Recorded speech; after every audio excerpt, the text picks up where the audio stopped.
Good evening, everyone. This is Dolores Cannon with the Metaphysical Hour. And we're live tonight. This is March the 14th, year 2014.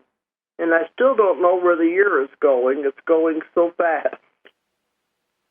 But we missed last week because we were in Albuquerque at a conference about healers. It was called the Gathering of the Healers in Albuquerque. And that was a good experience. There's a difference in the altitude. But we were there for the weekend. That's why it wasn't on the radio last week. But we're live tonight, and we are open. It's an open line. Anybody who wants to call in and ask questions is perfectly fine. So let's give out the toll-free number if you want to call in. 1-888-627-6008. 1-888-627-6008. And we were supposed to have Travis Walton on again. Before, 2 weeks ago, we had a mix-up and he didn't get through till the end of the show. So we scheduled him again, and something happened again. It has something to do with the time. So either we're not understanding the time difference or something. So yeah. Anyway. So we've been trying to get him on the line here, but he's not answering.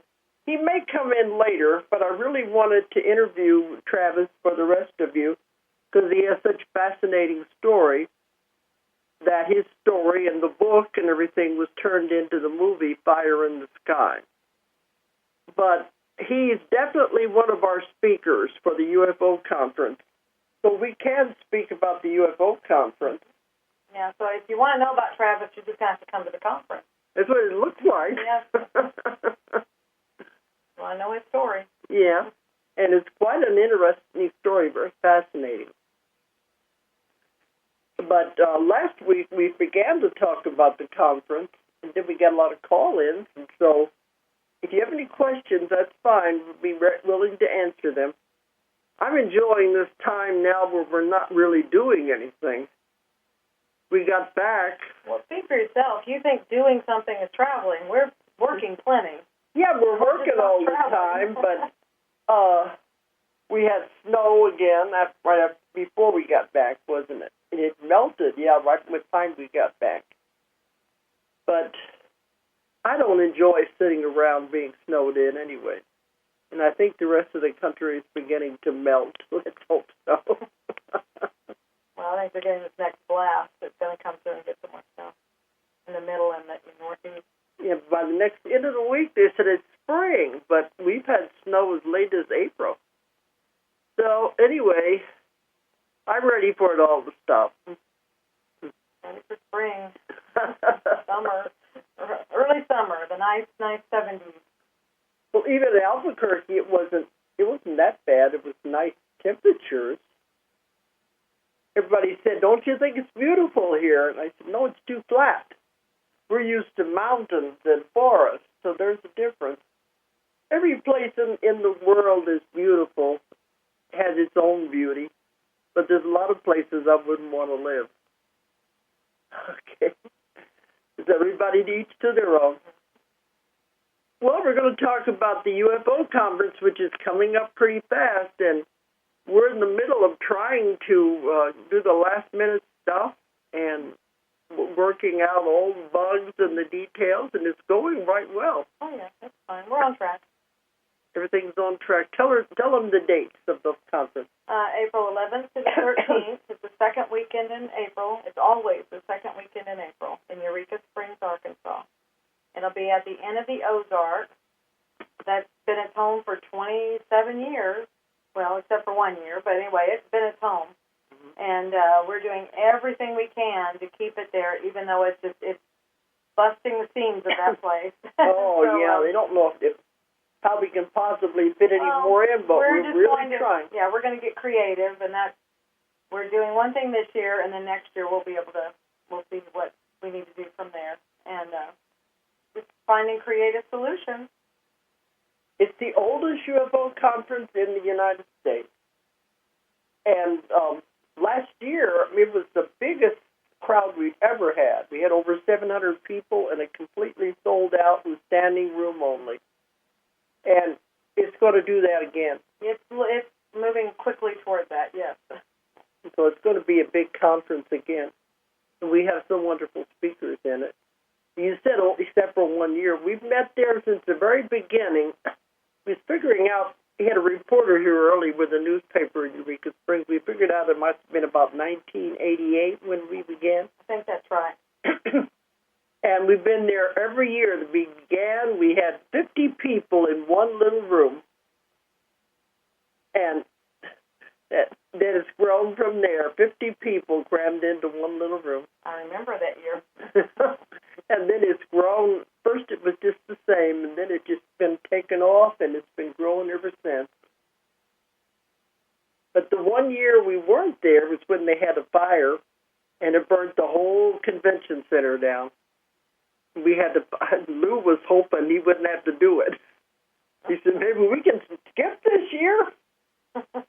It was in February, and if April was coming up, he said, I don't know if I can get it in this place that quick. I said, no, we can't get out of it because everybody was signed up.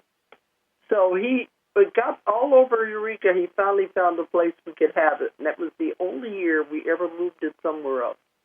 Then they rebuilt the convention center just like it is now, like it always was. This time they put in a sprinkler system. They didn't have one originally. So since then, we've always met in the same place, the Inn of the Ozarks in Eureka Springs. It's a beautiful area. It's a tourist area. But we keep trying to bring in new blood into this, speakers they've never had before. Because they started out being very inventive, innovative, because in those days, there wasn't a whole lot of UFO speakers out there. So we saw a lot of the new ones, and when it was first happening, and the very first reports, and all of that, and it's grown since then. So we know all the people who have been contributing to this. Of course, Linda Mooten-Howell will be there. She's been there almost as long as I have, because I was there since day one. But I think she started about 3 or 4 years after, and she's been there every year. And she's got, every year she has something new to talk about because she is a reporter, and she's always coming up with news that she's discovered. So this year she's going to be talking about something that they discovered in Turkey, which will be interesting because we're having Haktan come from Turkey. Right. And he might be able to add some insight into it. And they can compare notes. Because it's in his own backyard. But Haktan has the only UFO museum in Europe. Because in Istanbul is where the border of Europe and Asia is. So it's the only one there, and it's quite large. I haven't seen it, but I know we have our books there, and he has all the pictures and films that he can get from all over the world is stored there. And he's going to be bringing films and talking about cases been in that part of the world that we don't get over here. So that's going to be his, but he's going to be one of the speakers. Right. We're bringing him all the way from Istanbul. I was trying to remember what we talked about last time. We got started on it, and they still kept trying to get Travis online. Right, and then we had several callers, so that, it kind of fouled it up. I think we got through here, and then these are the speakers that were left. Okay, but we can go ahead and recap again. All right, but Travis, Haktan is got a lot of information, and he's very well respected as a UFO investigator. So it'll be interesting to see what he comes up with. And Nick Pope is going to come. People are always saying, when are they going to the governments of the world going to reveal what they know about UFOs? When are they going to open up their files? Especially the U.S. Everybody over here, the government just keeps denying there is any such thing. That seems so funny to me. I don't want to go to a conference where they're trying to convince you UFOs are real. We know they're real. Right. We don't have any doubt at all. But a lot of conferences are still doing that, still focusing on that. But with Nick Pope, used to work for the British Intelligence Agency.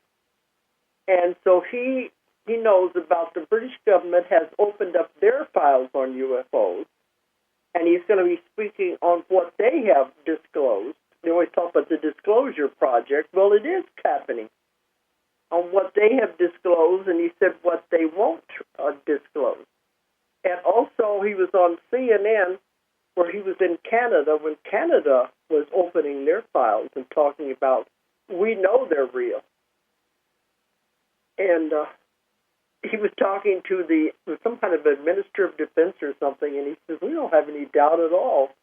Then how can anybody deny they're real? So he's going to be showing all this part, opening up the files. And this ought to be interesting to those of you who want facts. Give me the facts, the hard facts. Okay. And let's see. Antonio Paris is also part of all that. He's been an investigator for many, many years. And he knows about aerial phenomena, and he has a lot of things like that he's going to be talking about.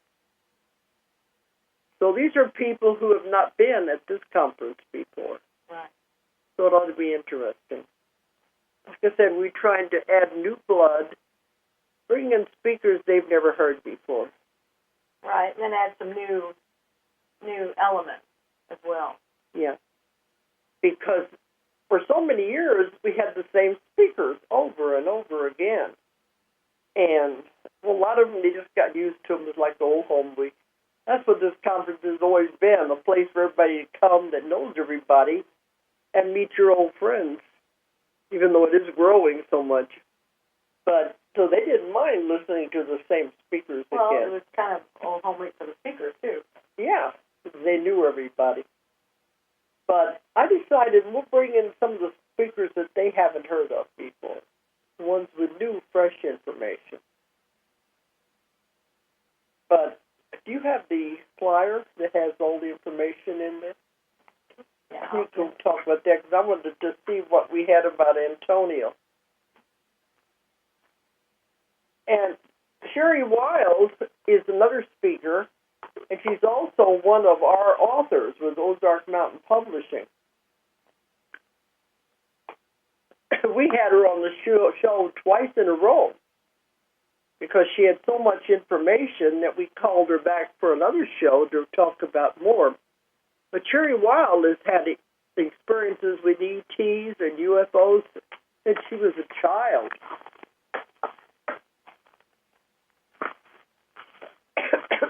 Okay, that's the part. Since she was a child, so she had a tremendous amount of experience with this and information. And when she wrote the book, I thought it was so good because it talks about how she began with fear, like most people do with the UFO situation. And then, the more it worked out on through her life, she found out they weren't anything to be afraid of. They were just here to help. So she's a wonderful speaker, so she's going to be very good. And the book is out now. Forgotten Promise. It's out now. So she's going to be one of the speakers, too. Yeah, here's Antonio Paris, the founder and director of Aerial Phenomena, a former U.S. Army counterintelligence officer and Department of Defense counterintelligence special agent. And he was awarded the Bronze Star for combat operations in Iraq during Operation Iraqi Freedom. And he works for a science firm now, an engineering firm. But he's very much involved in UFO and space information for many years. You see, it says here he's also been on several TV shows, Unsealed, The Alien Files, and he's the author of The Aerial Phenomena, the Reviving Ufology in the 21st Century. But he said he's going to be talking about space science and the extraterrestrial hypothesis. So this is going to be different because it's more or less coming from the scientific viewpoint. So we got a lot of different angles that we're coming at here. Right.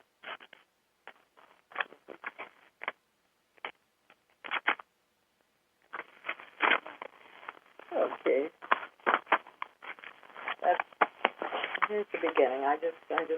Yeah. Here's Nick Pope. X-Files Reloaded. That's what he's going to be talking about. It says while he was working with the United Kingdom Ministry of Defense, he started declassifying and releasing the UFO files in 2008. And that's when other countries, as Canada, Russia, and Brazil, followed suit.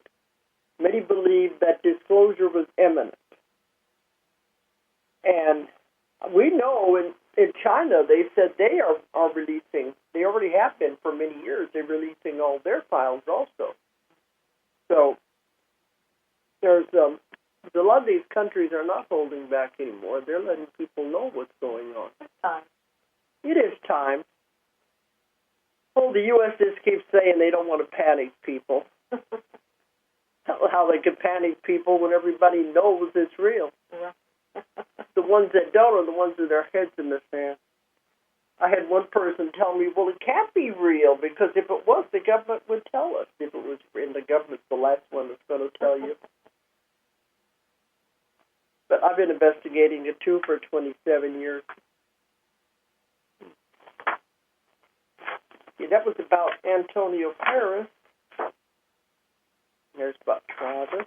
Let's see who we have not talked about. Yeah, there's Linda. She's going to be talking about these ancient stone structures that were discovered in Turkey. Okay. Of course, we're going to have George Nuri. And he came to our transformation conference last year, and he's really a nice guy. He's very funny.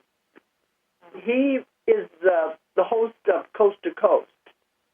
And I know most of you out there, if you are radio listeners, you know about Coast to Coast. That has been around for so long.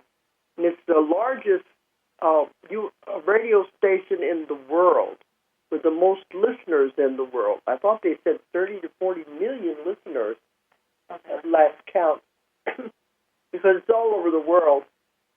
When I've been on there, it seems like we would get calls back in. They start in Hawaii, and you can see them moving across the United States as the time zone change, showing how they're being received in all the different time zones. Right. But I was on that show when Art Bell was on. Then they had Mike Siegel after that, and then now George Nuri. He's been on there for quite a while. And I've been on his show for quite a while. Many times. Yeah, several times on George Nuri's show. So he's going to talk about some of his things. This is mostly just answering questions from the audience. Right, and the reason he's doing that is because he has so many guests and so many shows, and it's not everybody can get through and ask the question. So this way, if there's anything you ever wanted to know, ever wanted to ask him, you can. You can come and just ask him. This is finally a chance. Because even though when you're on that show, you're on just about all night. It's a long, long show, and people are lined up. They've told me their switchboard is just lit up, people trying to get through and ask questions, and they can't. So that's true. They finally just have to stop it. They have to get so many, and then there's so many people they can't.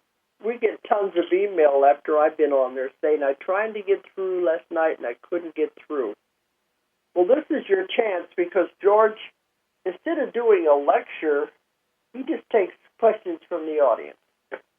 So if anybody has anything they ever wanted to know about all the tons of speakers he's had on there, it's a good chance to do it.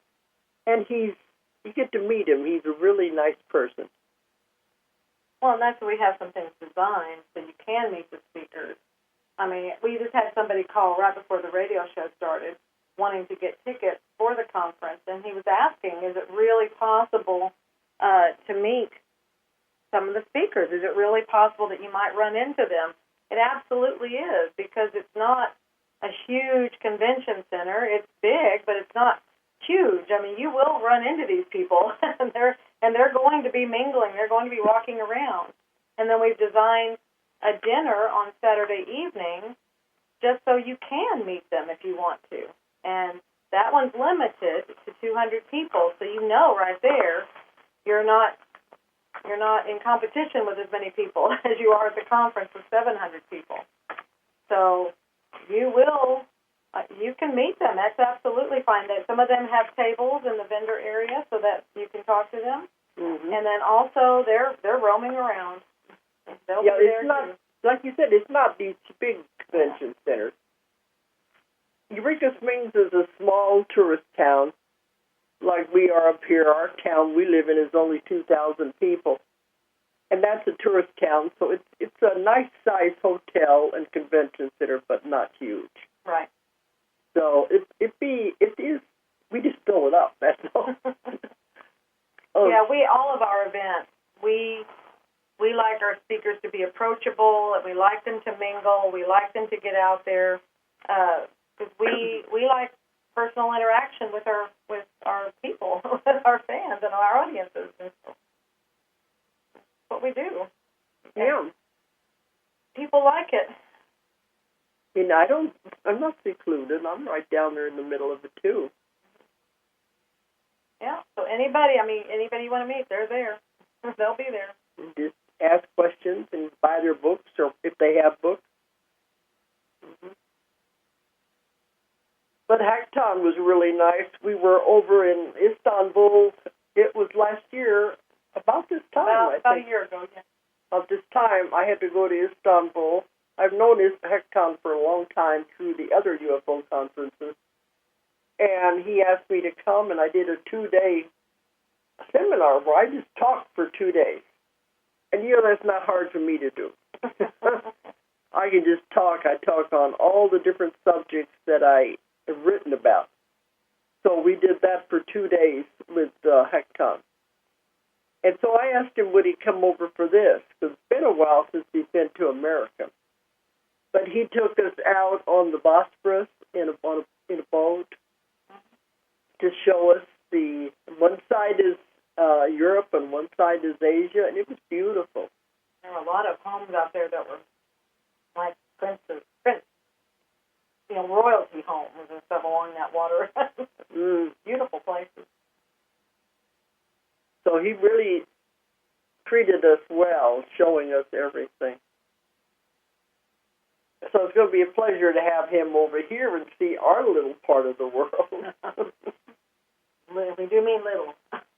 Yeah, big difference, because Istanbul is so crowded, but all these cities are that we go to. They're so huge and so crowded, like Beijing, but Beijing at least has big wide streets. Istanbul is little narrow, 2-lane streets, and the cars can hardly get through. Like England. Yeah, we said, why don't they widen the highways, the streets? He said, we can't do that. There's apartment houses, and people got to build more apartment houses for people to live. Well, they said they make more money off the buildings than they do the streets, so they will keep the buildings right where they are. Yeah, so they don't want to tear them down and make the streets wider. But here the people are crammed into the street. You can't, traffic jams everywhere. They even had civilians out there trying to direct traffic. Well, that's why people like to come here, to get away from all that. We don't have crowds here, except at this conference. Right. Okay, let's see who else we've got here. Another one is Anthony Cataldo. He's our friend. He's coming from Hollywood. And he is just finishing up this movie now. And it's called 701. because he said whenever he was checking on all this, the Project Blue Book, and if you only remember, you wouldn't remember, the very first conference we ever did back in 1988 was we had the people from Washington come down who were the survivors. They were very old by now, of Project Blue Book and Project Grudge, talking about what they discovered. Of course, they were saying there was nothing to it, that everything was disproven, everything was identified, and no such thing as UFOs. Of course, we didn't like that. And the people in the audience only had 50 people, but they didn't like it either. But if nothing else, it showed us the background. I got the information on how it all began. And after that, we said, no, we're not into that. We know it's real, and we're going to go after the proof, not that it never happened. Well, Anthony Cataldo has gone over the Project Blue Book cases. He's even talked to the survivors, which are very old by now. And they said there was called 701 cases that were never identified. Out of all these thousands and thousands of cases they've had up until that time, unidentified flying objects, of mystery events and sightings and things, it was all solved. It was all something that was known, an aircraft or comet or clouds or swamp gas in one case. But there were 701 cases that they never could identify. So he says, what about those cases? They just brush them off. So that's what he made the movie about, was the ones that were not identified by the government. And that's why he calls the movie 701. And we spoke to him just a few months ago because we see him regularly. And he's been investigating these cases, and he was telling us some that I've never even heard of. There was the one he's going to be focusing on, I believe, is the one that happened in Africa. And in Africa, they had a sighting at a school. And all the kids were standing out there in the schoolyard watching this huge UFO that stayed over the school for a long, long time. He said it got to the point that kids got bored, and then they finally went back inside. It was out there so long. But at that time, it made the news, and he went over there to find these kids, find out where are they now. He didn't go over there. He got in contact with somebody who had investigated them, so he had contact with them. Yeah, because I thought they'd all be Africans, but he said, no, there was a private school, so they were sent there from England, Australia, all over. So he wanted to contact these kids and find out what they remembered. But a lot of them had just kind of dropped off the radar track. He couldn't get a hold of them, and a lot of them just didn't want to be interviewed. So how many did he have? Was it 5? Was it 5 there? We saw 5 that he brought to America when we were out there with the filming he was doing, and to see what they remembered. And it was quite interesting. But one thing was interesting, none of the boys wanted to come in and be interviewed. It was only the girls that agreed to tell their story. Yeah, but the boys might come forward after they, after they see it, I wonder what that says about the male population. That may not have been a big deal to them. Well, I think it would if you're out there and the big, huge UFO is sitting over the school.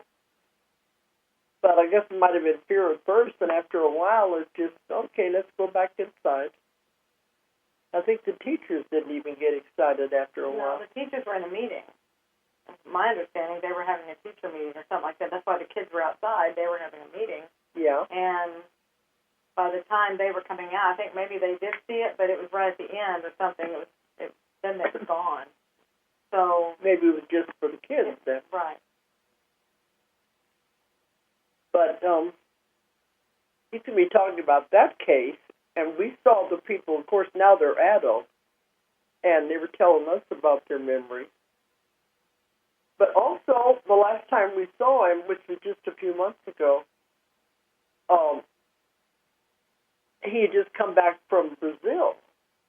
Investigating a case down there that I had never heard of. I'd heard about the one in Africa, but I've never heard about this one. A weird animal that was sighted down in Brazil. And he said it's so far back in the jungles that hardly anybody ever goes back there. And it was not the chupacabra. That's a different one. We never will even know what that is, but that's described as totally different. This is a different type of an animal. That's what I told him. Tony, you got to come to our conference and talk about these cases. It'll all be in the movie, and he's going to talk about the movie and all the other things he's found out, because he did talk to people in Washington. He talked to priests. He talked to a lot of people that he's interviewed. But to me, it was interesting about the animal that nobody knows what it is. And it doesn't sound earthly, let's put it that way. So they're always finding strange animals, but this one doesn't sound like it belongs on the planet Earth. And I think they said they had drawings and pictures of it, didn't he? Mm-hmm. Yeah. So he's going to be talking about all of those cases. So we'll be able to hear about that. And he's been newly appointed, if I'm right, as the director of MUFON now? As a board director. Board director, yeah. okay. So that's something new. He's going to talk about that as well. Yeah, he didn't intend that. It just happened. He said, they asked him if he would be the board director of MUFON. So he's getting deeper and deeper into UFO stuff, whether he wants to be or not. Mm-hmm. Because he is a producer-director in Hollywood, and he's made lots of movies out there with big stars in them. So this would be interesting to talk to Tony and see what he's got. And maybe in another year or so, when the movie is done, we'll be able to show it. Right, and that's one of the things that we've added this year is the film premieres. And we've got just two films. One's a short one. It's excellent. We saw it at the AFME in Albuquerque. In the film festival in Albuquerque this year in 2013. Right. And, both of these films were there, and that's where we saw them. We met the people who made them. But they'll be showing, and then if it's, depending on how it's received, then what I envision is to expand then on that element and start having more films. Having people submit them, maybe we can have, competitions. I don't know. We'll do something fun, voting on them or something. So, but definitely viewing them and premiering them. Well, we know a lot of people do make films of things they found and try to put together fun films. A lot of them are amateurs, but some of them do an excellent job. We've seen some of these at other places. In Zipper, that's the short one. That was done by amateurs, but it's very good. It's very good. I think it's on an $800 budget. I mean, it's amazing what they did. And it's excellent. It's nothing amateurish about it at all. Right. It's won all kinds of awards. And they won an award at the film festival there, too, called Zipper. But the big one is The Hidden Hand. Who was that? John Carmack? Carmen. He's the one that made that. He's allowing us to show it at this. The Hidden Hand has to do with the history of the UFOs and involvement with the government and how it's come up to now. And he interviews a lot of the people who've been involved in the whole thing, the investigators. His is done differently than Tony's is. So we don't have a copycat here. The Hidden Hand is shown from one viewpoint, and Tony's is another. So that's going to be shown. We said we're going to make that night into a movie night. Yeah, we're going to have a lot of fun with it, and that's what I'm saying. We can expand more on it later and take suggestions. But we're going to have popcorn and soda and coffee. I mean, just have fun. Mm-hmm. Movie night. This is the last thing on that night. That's on Friday. On Friday, after the speakers and after everybody goes to eat, then they come back and have movie night. Right.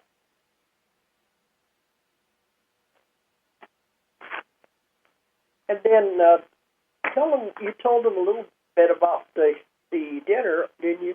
Yeah. On Saturday night. Right, that'll be Saturday night. That's going to be in a different hotel. Different location because the location we're at didn't have enough. We don't have enough turnaround time for them to set up for a dinner, so we're going to take it to someplace else completely. And it's an old haunted hotel. Yeah, Eureka. If anybody knows Eureka Springs, it is full of haunted hotels. Right. So this will be a lot of fun. Yeah, the Crescent Hotel is full of ghosts. It's been on the Ghost Hunter so many times on that. Yeah, but Eureka Springs makes. It's always said these are one of the most number 10 haunted hotels in the United States is in Eureka Springs. The Crescent Hotel and the Basin Street Park Hotel. I think we're going to have it in the Basin Park Hotel downtown old Eureka Springs. And that's going to be interesting. I don't know if anybody's, if you're not familiar with Eureka Springs, you need to come just for that. I mean, Eureka Springs is such a gorgeous little town. Very different. Yeah, it's quaint. It's just, people love it. It's a great getaway. It's just a very different place. They call it Little Switzerland because the houses are built hanging on the sides of the cliffs because we're in the mountains here. And that's because when they had the land thing, way back when they were just giving land away, and you could have the land, you'd post it, this is my land. What do they call that? The land rush. When they said everybody headed to the west and whatever you come across you could have. Well, Eureka Springs, they plotted the whole city out, and they had lots. And you drew a lottery. This would be your lot. You got that piece of land. But then when you go to find out where it was, the majority of them were hanging off the sides of the hills. So we got a lot of ravines and valleys and cliffs here in the Ozarks. Well, they had it, but they said you had a year, you had to put something on it, even if it was just a tent, to claim it was yours. So it has the strangest looking houses you've ever seen. One church was on, believe it or not, because you enter the church from the steeple and go down into it, because the steeple's on one street and the other part. A lot of the businesses are that way. You go in one level and then you walk down and you're walking out on another street. So you have it's street level on both levels, but it's two different streets. So it's a very strange town, and it used to be springs everywhere. That's why they call it Eureka Springs, and they were healing springs. Now they've closed most of those off because they figure health reasons and unsanitary. But I still think they were probably healthy. Everything's got to be standard nowadays. But it's very old, and there's some very old places in there. I can't remember some of those houses they have that are going way back. It's not even coming to me anymore because I wasn't expecting on talking about it. But anybody that comes likes to go down to the old part and just see a town the way it was in the 1800s. Right, and that's why we like to have everything there. It's because it's a destination. I mean, it's so cool. Everybody loves to go there. They have wonderful little quaint shops, and it's just a wonderful place to go and just walk around and shop and see all the different things. So there's plenty of people add on some more days so they can stay and just do that. Yeah, it doesn't have chains. It doesn't have. It's just very little shops. A lot of little shops and artistic things, handcrafts. Yeah, it's just a great place to go to. You're not going to see any of the stuff you see in a city. No.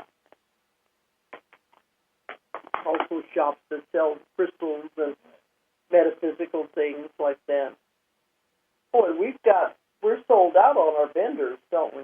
Right, they're completely full. We have a lot of our vendors are very varied. We have some readers, and we have crystals, and we have I don't know if it's listing them in there or not. Books, several, some booksellers. We're trying not to have too many of one kind, so that way you get a lot of variety. Mm-hmm. Some UFO booths with UFO objects and memorabilia. Yeah. But, the vendors come from all over, too. We have the same vendors that come to both of our conferences, and they keep repeating every year. Oh, yeah, they're signing up. Usually when one conference is over, they're signing up for the next year. So. I'm trying to think. But that's, the dinner is to hold 200 people, but we've already got 100 bought tickets for that. Yeah. And that's going to be a meet and greet. I think we already explained that. People, they'll be there, and they'll be able to talk to the... Did it beep? Mm-hmm. Oh, I didn't hear it beep. But they'll be able... It's a 3-course meal, really, and they'll be able to meet with the speakers. Okay, do we have a caller? Yeah. Hello? I'm here. Hi. Oh, we barely hear you. My name... Can you hear me? Yes, that's much better. Thank you. All right, thank you. My name is Virginia, and I'm a real fan of your books, Dolores. I've read all of them except the last 2, some of them twice. And I have a question for you. Go ahead. My question is, have you ever had anyone at this conference you're talking about today from that talked about Billy Meyer's case? Oh, yes. Yes, we're very familiar with those cases. Those were in the early days.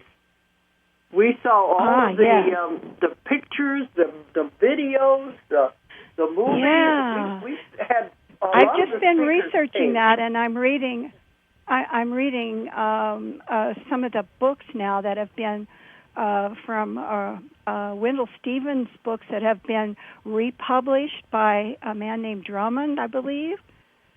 And I'm reading those right now, so finding them really interesting. The old ones, Wendell Stevens, he wrote about all those cases way back, and I think some people. Yeah, well, this is his books that have been republished. Well, I heard that some people were taking the material and reissuing them, but the originals are still out there too. But Wendell went over and he went over and interviewed Billy Meyer. Billy Meyer is the one that was in Switzerland. Right, yeah. And he took these magnificent photographs of these Pleiadian ships. They were... I know. They were amazing. I've been looking at them. They were out over this ravine where you could not have faked them. And we saw the video where one was over a tree, and you could see the tree moving from the turbulence coming down from the craft above the tree. And pretty amazing. Because Billy Meyer only had one arm. And he had a little bitty camera that was hard for him to use with one arm. Yeah. But he was accused of everything. The government tried to show he was a fake, and he wasn't. Yeah, they were really trying. Well, I'm enjoying reading the books, but I'm also back again reading your books about the people that you worked with that lived in the time of Jesus. Oh, yeah. And finding those, I'm rereading them again. Your books require more than one reading. People say they go through them so fast, and they make all kinds of notes in them. But I've written 4 on UFOs. Well, something about yes, I've read some of those. Yeah, it's very interesting. Is there's information in layers. So every time you read the book, you'll get more information. It's like it comes off in layers. That's true. I find that out. Some people have told us that they read it and then they go back again and they see something totally different. Yes. So in April this year, will there be anyone there talking about Billy Meyer's work? Not his work specifically, because it's already been covered for so many years.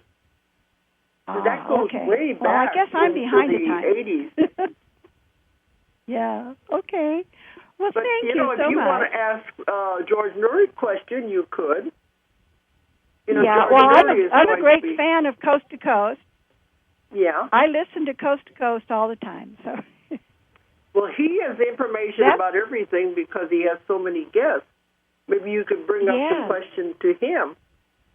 But are you just want more information, or do you have questions about Billy Meyer? Yeah, and he had Michael Horn on not too long ago, so I did listen to that.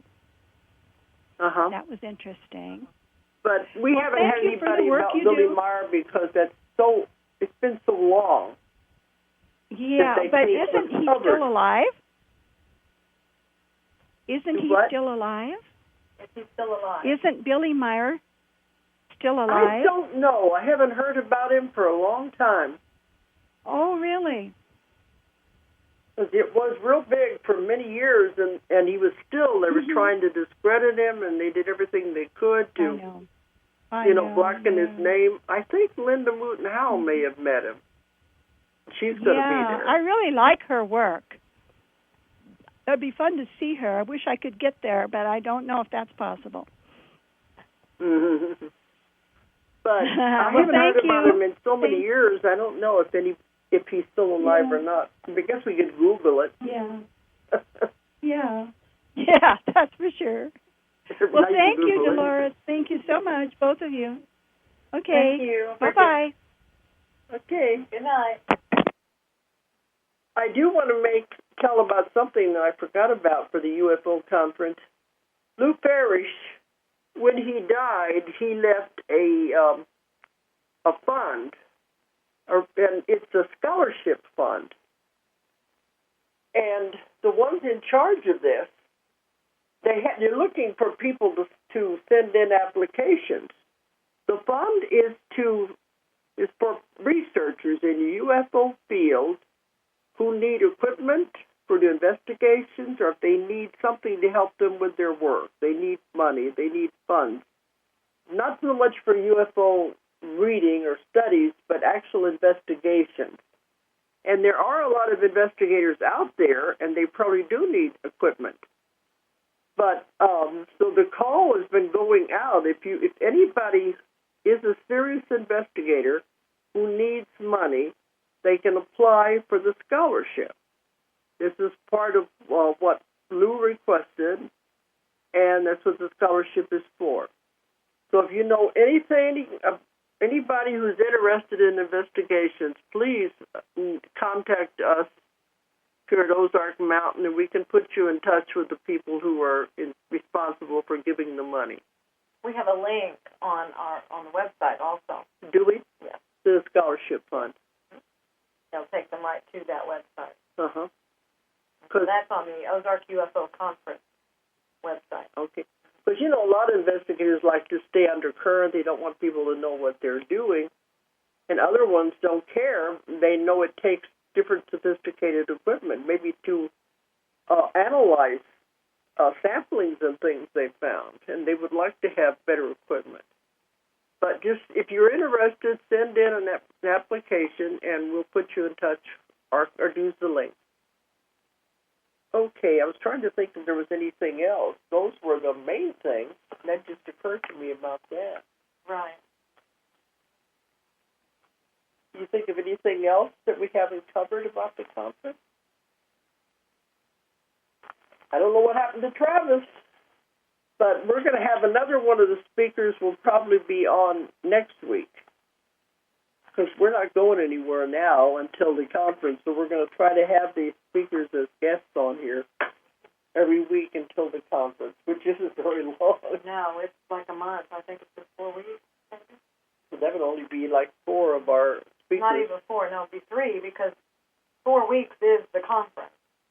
So we only have 3 open nights for shows.